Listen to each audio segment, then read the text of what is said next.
Spirit mediumship is a long-standing practice in Chinese religion, dating back to the Shang dynasty. Despite being suppressed by the Kuomintang in Taiwan and even banned by the communist government in mainland China, and being seen as suspect by both modern Orthodox Taoism and Confucianism, spirit mediumship is still a fairly widespread practice in both Taiwan and mainland China. Though due to being stigmatized as superstitious, it is now practiced less openly in the mainland. In China, spirit mediumship has seen a resurgence since the 1980s, especially in rural areas, where the government is less likely to interfere in religious practice. Kenneth Dean's film Bored in Heaven is notable for its depiction of the role of spirit mediums in New Year celebrations in Putian, Fujian.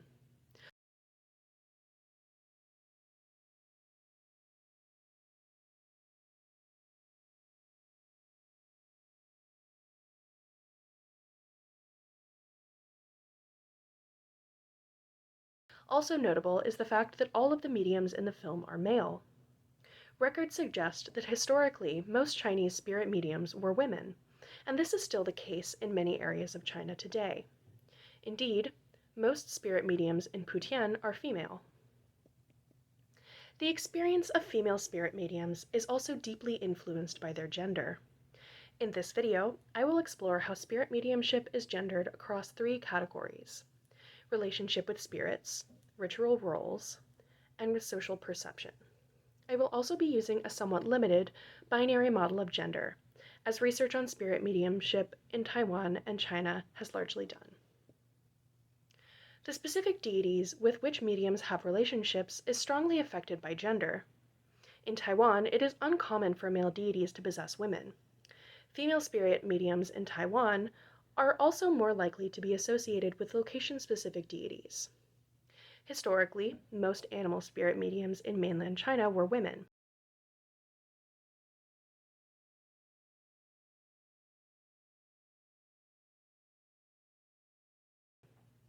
Some spirits also do not possess mediums if they are in the presence of menstruating women.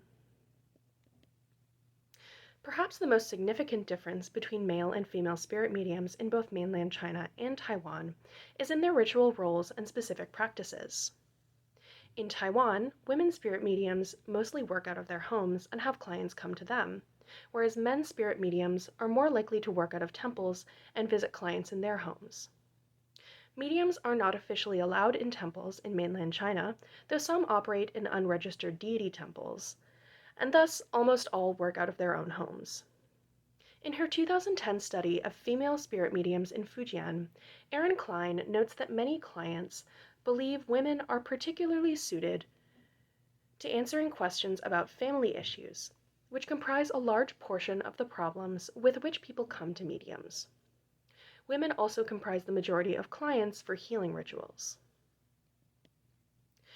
Relevant to the question of gender in Bored in Heaven is the fact that spirit mediums in China do not perform rituals of self-mortification, like piercing oneself with spears or walking across hot coals, which mostly occur in areas where mediums are predominantly male.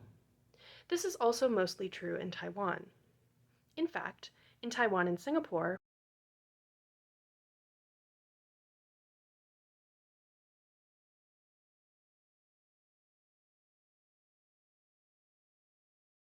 such rituals are often said to pose a risk to women who are menstruating or pregnant, or who have recently given birth.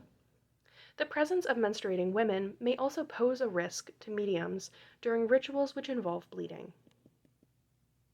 Gender imbalance is common in spirit possession practices across the world, and much of the literature on spirit possession has focused on explaining it.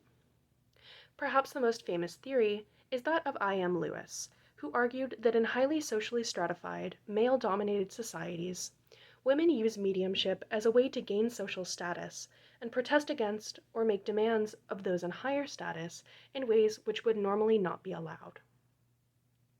In her book on fox spirit mediums, The Cult of the Fox, Xiaofei Kang addresses this theory in relation to spirit mediumship in China, thus illustrating the social perception of Chinese female spirit mediums. She writes that in the 20th century, women who were possessed by animal spirits had to get the permission of their husbands to become mediums. However, opposition by husbands usually led to further harassment by spirits, and thus permission was usually granted. Subsequently, women were able to gain a living by performing rituals, and often gained the respect of their husbands and fathers-in-law.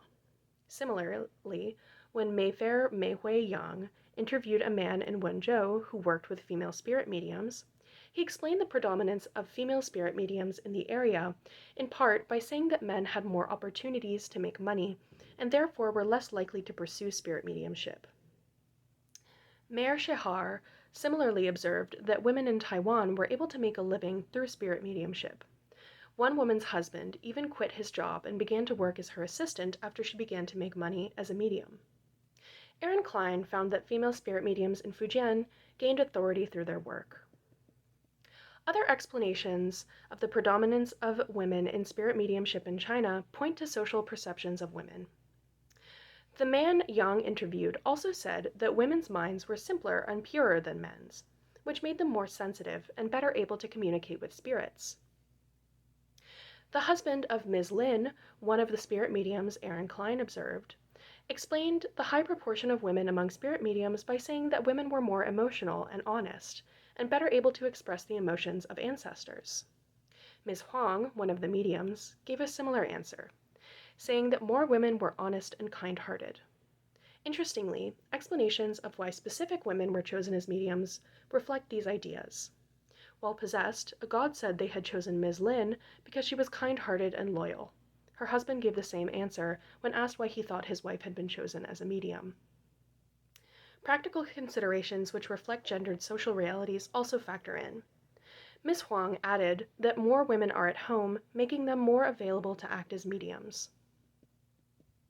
Spirit possession and mediumship is an aspect of Chinese religion in which women play a large role.